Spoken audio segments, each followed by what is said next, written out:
Samot-saring laruan tampok sa Fort North Expo 2023 sa Baguio City.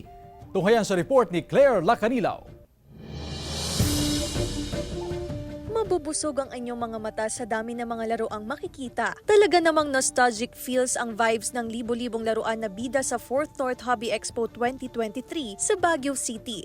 Nagsama-sama ang mga art toy designer, cosplayer, artist, gamers at enthusiasts. All shapes and sizes ang mga nakadisplay na mga laruan, mula sa pinakamaliit hanggang sa life-size na characters. Meron ding anime, manga characters, robot at superhero characters. Was an idea to gather all kinds of hobbies in one big venue para lang po magkakilala at saka makahanap yung mga tao ng kanya-kanya nilang hobby and passion po. Tampok din ang mga laruan na likha ng art toy designers tulad ni Angelo Giboni mula Manila at artist na si Ken Hensley Racho mula Cebu. For the inspiration, it depends on the artist. For me, I'm pulling it out based on my experience and also my likes and hobbies. I like cyberpunk, mechas, robots.